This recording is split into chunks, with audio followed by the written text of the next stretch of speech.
കുറച്ച് നാളുകളായി തന്നെ ബംഗാളിൽ ക്രമസമാധാനം തകർന്നിരിക്കുകയാണ്. ആ പശ്ചാത്തലത്തിലാണോ ഗവർണറുടെ നീക്കം? ബംഗാളിൽ ഉടൻ തന്നെ ഒരു രാഷ്ട്രപതി ഭരണത്തിലേക്ക് മാറാനുള്ള സാധ്യത കാണുന്നുണ്ടല്ലോ.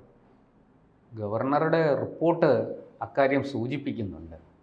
കാരണം ബംഗാളിൽ ചില ജില്ലകളിൽ ക്രമസമാധാന നില വലിയ തകരാറിലാണ് എന്നാണ് ഗവർണർ CV ആനന്ദ് ബോസ് കേന്ദ്രത്തിന് സമർപ്പിച്ച റിപ്പോർട്ടിൽ പറയുന്നത്. പൊതുവെ ബംഗാളിൽ ക്രമസമാധാന നില തകർന്നിരിക്കുകയാണ്. വിശേഷിച്ചും അതിർത്തി ജില്ലകളായ മുർഷിദാബാദ്, മാൾഡ തുടങ്ങിയ ജില്ലകളിൽ വലിയ തോതിൽ അവിടെ സായുധ കലാപം നടക്കുകയാണ്. വലിയ തോതിൽ അവിടെ ആ ജില്ലകളിൽ ന്യൂനപക്ഷമായിരിക്കുന്ന ഹിന്ദുക്കൾ വേട്ടയാടപ്പെടുകയാണ് എന്നുള്ളതാണ് ആ റിപ്പോർട്ടിൻ്റെ ചുരുക്കം. മാത്രമല്ല ഗവർണർ വളരെ വ്യക്തമായിട്ട് പറയുന്നുണ്ട്, ഈ മുർഷിദാബാദ് കലാപം വളരെ ആസൂത്രിതമായിട്ട് ചെയ്തതാണ്. ചില വിദേശ ഏജൻസികൾക്ക് അതിൽ പങ്കുണ്ട്. വിദേശികളായ, അതായത് ബംഗ്ലാദേശിൽ നിന്ന് നുഴഞ്ഞു കയറിയ ആൾക്കാർ ഉൾപ്പെടെ ആ കലാപത്തിൽ പങ്കെടുത്തു എന്നൊക്കെ ഗവർണർ റിപ്പോർട്ടിൽ പറയുന്നുണ്ട്. മാത്രമല്ല ബംഗ്ലാദേശിൽ നിന്ന് ഇത്തരത്തിൽ മുർഷിദാബാദ്, മാൾഡ തുടങ്ങിയ ജില്ലകളിലേക്ക് നുഴഞ്ഞു കയറുന്നവർക്ക് വ്യാജ തിരിച്ചറിയൽ കാർഡുകൾ, വ്യാജ ആധാർ കാർഡുകൾ ഇതൊക്കെ ഉണ്ടാക്കി കൊടുക്കുന്ന ഒരു ലോബി തന്നെ അവിടെ പ്രവർത്തിക്കുന്നതായിട്ട് നേരത്തെ തന്നെ റിപ്പോർട്ടുകളുണ്ട്. അതിനെ സംബന്ധിച്ച് കേസുകളും ഒക്കെ ഉണ്ട്. നമുക്കറിയാം, കേരളത്തിൽ പോലും ഈ ബംഗ്ലാദേശിൽ നിന്ന് ബംഗാളിലേക്ക് നുഴഞ്ഞു കയറിയതിനു ശേഷം വ്യാജ ആധാർ കാർഡും തിരിച്ചറിയൽ കാർഡും ഒക്കെ നിർമ്മിച്ചുകൊണ്ട് കേരളത്തിൽ വന്ന് ഒളിച്ചു താമസിക്കുകയും ജോലിയെടുക്കുകയും ചെയ്യുന്ന ആൾക്കാരെ നമുക്കറിയാം. അതൊക്കെ പോലീസ് പിടിച്ചതാണ്. പലരെയും പിടിച്ചു. ഒരുപാട് പേർ ഇനിയും പിടിയിലാകാനുണ്ട് എന്ന് പറയപ്പെടുന്നു. എന്തായാലും ഈ ബംഗാളിൽ ഈ പറയുന്നത് പോലെ അതിർത്തി ജില്ലകളിൽ വളരെയധികം സ്ഥിതി സങ്കീർണമാണ്. നമുക്കറിയാം, വഖഫ് നിയമ ഭേദഗതിയുമായി ബന്ധപ്പെട്ട് ഉണ്ടായ കലാപം വളരെ ഏകപക്ഷീയമായി ഒരു വിഭാഗത്തിന് നേരെ, ഹിന്ദുക്കൾക്ക് നേരെ അക്രമം അഴിച്ചുവിടുകയാണ്. വഖഫിന് മുമ്പ് നാം സൂചിപ്പിക്കാനുള്ളത് ഈ ദുർഗാപൂജയുമായി ബന്ധപ്പെട്ട്, രാമനവമിയുമായി ബന്ധപ്പെട്ട് അങ്ങനെ വലിയ രീതിയിൽ അവിടെ ഘോഷയാത്രകൾ നടക്കുമ്പോൾ, ഉത്സവങ്ങൾ നടക്കുമ്പോൾ അവിടെ തുടർച്ചയായി തന്നെ കല്ലെറിയുന്നു, സംഘർഷം ഉണ്ടാക്കുന്നു, ഈ ആഘോഷം നടത്തുന്നവരെ ഭീഷണിപ്പെടുത്തുന്നു. അങ്ങനെ ഒരു പ്രത്യേക അജണ്ടയിലേക്ക് ബംഗാൾ മാറി. തീർച്ചയായിട്ടും അത് മമതയുടെ ഭരണത്തിന് കീഴിൽ ജിഹാദികൾ അഴിഞ്ഞാടുകയാണ് ബംഗാളിൽ. ഇപ്പോൾ നമുക്കറിയാം, കൊൽക്കത്ത പോലൊരു നഗരത്തിൽ ഈ രാമനവമി, ദുർഗാപൂജ, നവരാത്രി ആഘോഷം ഇതൊക്കെ നടക്കുമ്പോൾ ഇതിനോട് അനുബന്ധിച്ച് ഈ എഴുന്നള്ളിപ്പുകൾ ഉണ്ടാകാറുണ്ട്. നമുക്കറിയാം, നമ്മുടെ നാട്ടിലുമൊക്കെ പറക്കെഴുന്നള്ളിക്കുക, ആറാട്ടിന് എഴുന്നള്ളിക്കുക, ഈ അങ്ങനെയൊക്കെയുള്ള ചടങ്ങുകളുണ്ടല്ലോ. ആ ചടങ്ങുകൾ പോലെ അവിടെയും ഈ നവരാത്രി ആഘോഷത്തിൻ്റെ ഭാഗമായിട്ട്, രാമനവമി ആഘോഷത്തിൻ്റെ ഭാഗമായിട്ട്, അതുപോലെ തന്നെ ദുർഗാപൂജയുടെ ഭാഗമായിട്ടൊക്കെ എഴുന്നള്ളിപ്പുകൾ ഉണ്ടാകാറുണ്ട്. പ്രൊസഷൻസ് എന്ന് ഇംഗ്ലീഷിൽ പറയും.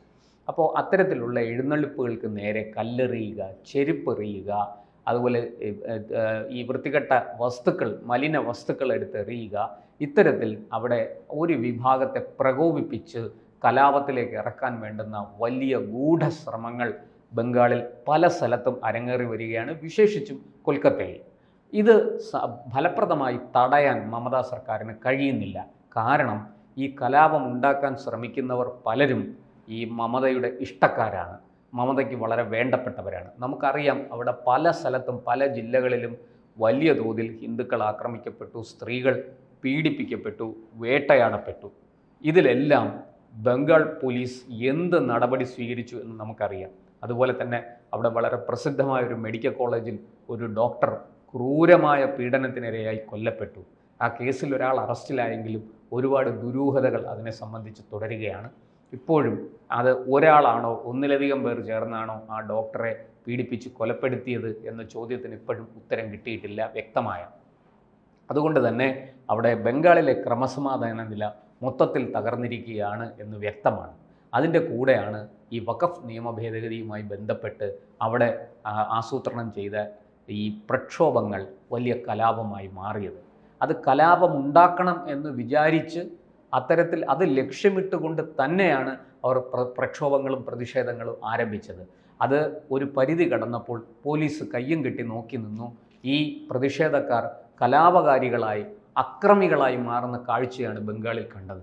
നമുക്കറിയാം, ഒരു വീട്ട് ആക്രമിച്ച് അതിന് തീയിട്ട് ആ വീട്ടിലെ 2 പേരെ വിളിച്ചിറക്കി മകനെയും അച്ഛനെയും വെട്ടിക്കൊല്ലുകയായിരുന്നു, വെട്ടിയും കുത്തിയും കൊല്ലുകയായിരുന്നു. വൃദ്ധനായ അച്ഛനെ പോലും വിട്ടില്ല. അല്ല, അതോടൊപ്പം തന്നെ ഇപ്പോൾ ഇന്ത്യയിൽ വലിയ രീതിയിൽ സംഘർഷമുള്ള 2 സംസ്ഥാനങ്ങളായി ബംഗാളും കർണാടകയും മാറിയിട്ടുണ്ട്. അത് എന്തായാലും കേന്ദ്ര സർക്കാർ ആ ഇടങ്ങളിൽ പ്രത്യേക ശ്രദ്ധ പുലർത്തേണ്ട ആവശ്യകത കൂടിയല്ലേ ഈ ഗവർണർ ചൂണ്ടിക്കാണിക്കുന്നത്? തീർച്ചയായിട്ടും ഗവർണർ റിപ്പോർട്ടിൽ വളരെ വ്യക്തമായിട്ട് CV ആനന്ദ് ബോസ് പറയുന്നുണ്ട്. ഈ പ്രത്യേകിച്ചും ഈ മാൾഡ, മൂർഷിദാബാദ് ജില്ലകളിൽ കേന്ദ്രം അതിശക്തമായിട്ട് ഇടപെടണം, കേന്ദ്ര സേനയെ വിന്യസിക്കണം, അതുപോലെ തന്നെ വേണ്ടി വന്നാൽ 356 വകുപ്പ് പ്രയോഗിക്കാൻ മടിക്കരുത്. അതായത് ബംഗാളിൽ രാഷ്ട്രപതി ഭരണം ഏർപ്പെടുത്താൻ മടിക്കരുത് എന്നാണ് ഗവർണറുടെ ശുപാർശ. എന്ന് മാത്രമല്ല അദ്ദേഹം പറയുന്നു, ഈ അതിർത്തി ജില്ലകളിലെ നിയന്ത്രണം, മാൾഡ തുടങ്ങിയ മുർഷിദാബാദ് തുടങ്ങിയ അതിർത്തി ജില്ലകളിലെ നിയന്ത്രണം കേന്ദ്ര സർക്കാർ ഏറ്റെടുക്കണം എന്നുപോലും അദ്ദേഹം പറയുന്നുണ്ട്. അതിർത്തിയിൽ കൃത്യമായി നമ്മുടെ അതിർത്തി രക്ഷാസേനയെ വിന്യസിക്കുകയും ഒപ്പം ഈ നുഴഞ്ഞുകയറ്റം തടയുകയും നുഴഞ്ഞു കയറിയവരെ കണ്ടെത്തി തിരിച്ചയക്കുകയും വേണം എന്നുള്ളതാണ് ബംഗാൾ ഗവർണർ മുന്നോട്ട് വെക്കുന്ന ആവശ്യം. ഇതൊന്നും തന്നെ മമതയ്ക്ക് താല്പര്യമുള്ള കാര്യങ്ങളല്ല. മമത ഇതൊന്നും ചെയ്യാൻ തയ്യാറുമല്ല.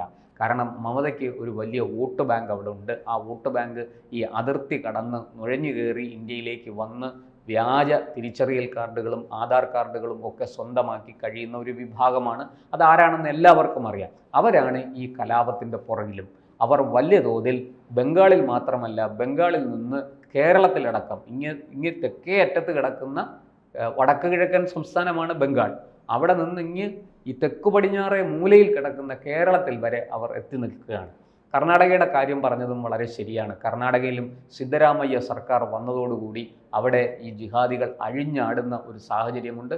കഴിഞ്ഞ ദിവസം ഒരു ബജ്രംഗ് ദൾ പ്രവർത്തകനെ വെട്ടിക്കൊലപ്പെടുത്തിയ സംഭവമുണ്ടായി.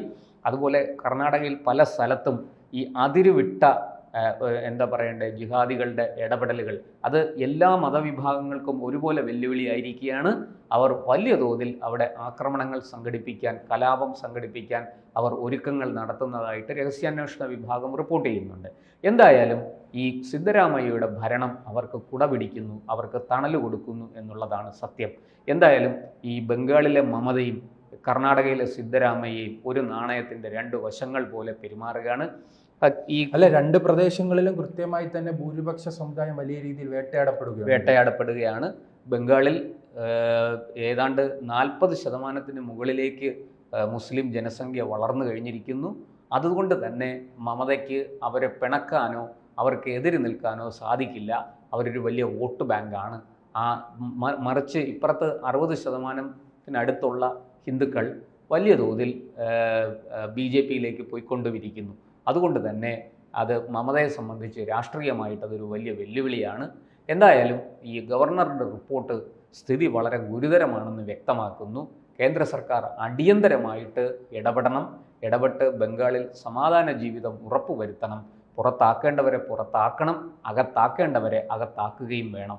ഒരു ദയാദാക്ഷിണ്യവുമില്ലാതെ നടപടികൾ കൃത്യമായിട്ട് ചെയ്ത് പൂർത്തിയാക്കിയാൽ മാത്രമേ ബംഗാൾ സമാധാനത്തിലേക്ക് തിരിച്ചു വരികയുള്ളൂ. അതുതന്നെയാണ് ഗവർണർ CV ആനന്ദ് ബോസ് ചൂണ്ടിക്കാണിക്കുന്നത്.